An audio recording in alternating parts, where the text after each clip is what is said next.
À l'occasion du 1er mai, Journée internationale d'unité et de lutte de la classe ouvrière, le Parti communiste du Canada, marxiste-léniniste, envoie ses salutations révolutionnaires aux travailleurs de tout le Canada et à tous nos camarades fraternels et aux travailleurs de tous les pays. Partout, les travailleuses et travailleurs luttent pour ce qui leur appartient de droit.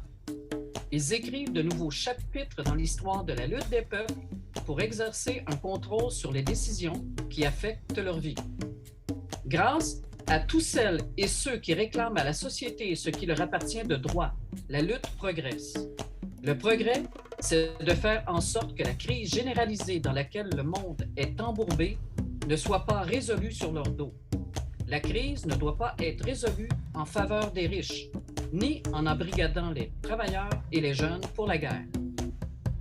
C'est la lutte des travailleurs pour satisfaire les réclamations qu'ils sont en droit de faire à la société qui donne aux droits une signification moderne. Les droits ne sont pas des privilèges, accessibles à certains et pas à d'autres. Ils ne sont pas quelque chose qui peut être donné ou enlevé suivant les caprices des élites dirigeantes. Les élites dirigeantes qui servent des intérêts privés étroits prétendent le faire dans l'intérêt national et pour la sécurité nationale. Il s'agit d'une perversion du mot national qui n'inclut pas le peuple. L'ordre du jour néolibéral signifie la destruction nationale. Il a intégré le Canada à la machine de guerre des États-Unis. En examinant les luttes menées au cours de l'année écoulée, nous pouvons confirmer une fois de plus que ce n'est que lorsque la classe ouvrière et le peuple se placent dans une position où ils peuvent contrôler les décisions qui affectent leur vie, qu'ils peuvent cesser d'être à la merci des autres et ouvrir des perspectives pour eux-mêmes, leur famille, leur communauté et le pays.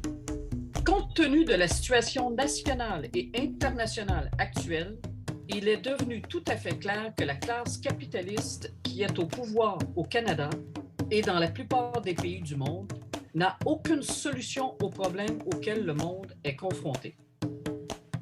Les problèmes auxquels le peuple est confronté exigent des solutions immédiates. Pour cela, la classe ouvrière doit prendre les choses en main et parler en son propre nom. Le PCCML appelle les travailleurs, les femmes et les jeunes à devenir des politiciens ouvriers qui ne sont pas redevables au parti du cartel et à leur gouvernement mafieux qui maintiennent le peuple à la merci des riches. Au Canada et dans les provinces, après 3 décennies de destruction nationale par la mise en œuvre des politiques néolibérales antisociales, les formes représentatives de gouvernement sont en lambeaux. Les gouvernements dits représentatifs ne peuvent plus cacher que les décisions qu'ils prennent servent des intérêts étroits. Les Canadiens ont besoin d'une démocratie de masse dans laquelle ils peuvent participer à la prise de décision à tous les niveaux et assumer la responsabilité directe de leur mise en œuvre. La situation exige également la mise en place d'un gouvernement anti-guerre qui fasse du Canada une zone de paix dans le monde, qui sorte le Canada de l'OTAN et de NORAD et qui s'assure que le Parlement devienne un organe de décision véritablement démocratique.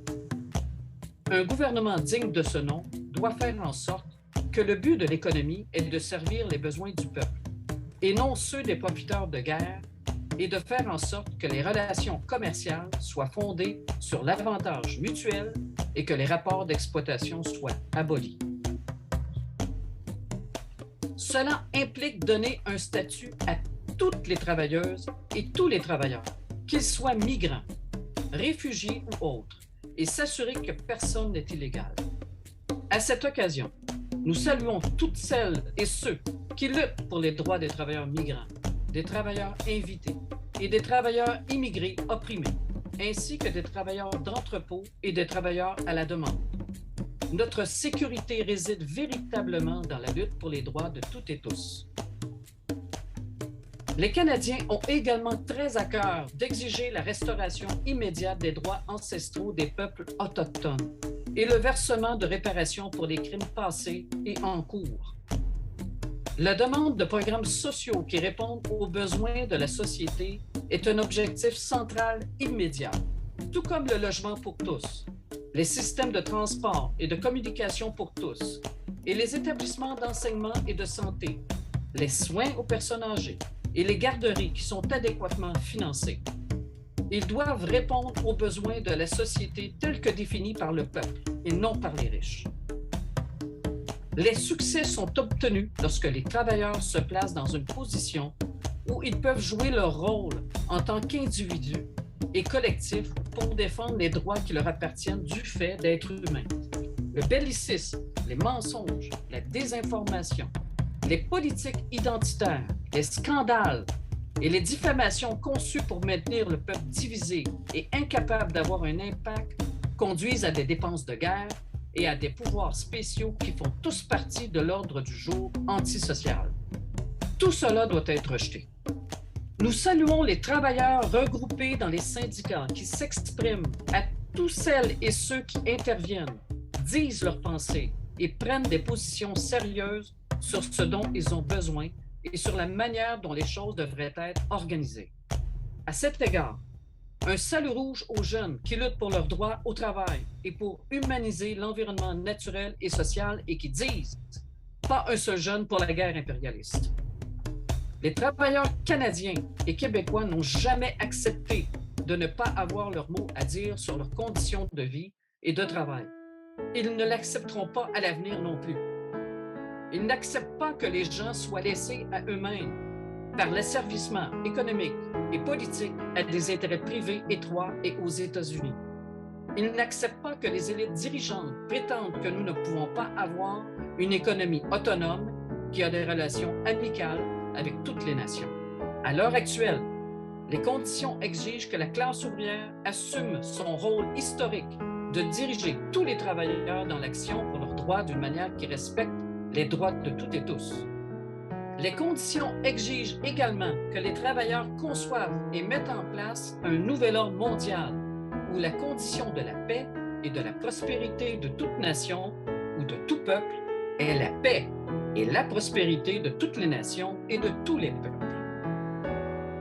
Le PCC-ML appelle ces organisations à travers le pays à s'assurer que des forums ouvriers fassent ressortir ce qui est pertinent et décisif dans ces luttes. Le PCC-ML appelle ces organisations à travers le pays à s'assurer que des forums ouvriers fassent ressortir ce qui est pertinent et décisif dans ces luttes. Prendre des décisions et s'exprimer ensemble, cela développe la confiance et la perspective nécessaire pour que les gouvernements arrêtent de payer les riches, augmentent les investissements dans les programmes sociaux et humanisent l'environnement naturel et l'environnement social. À l'occasion du 1er mai 2022, salut rouge aux travailleurs qui luttent et aux peuples opprimés de tous les pays.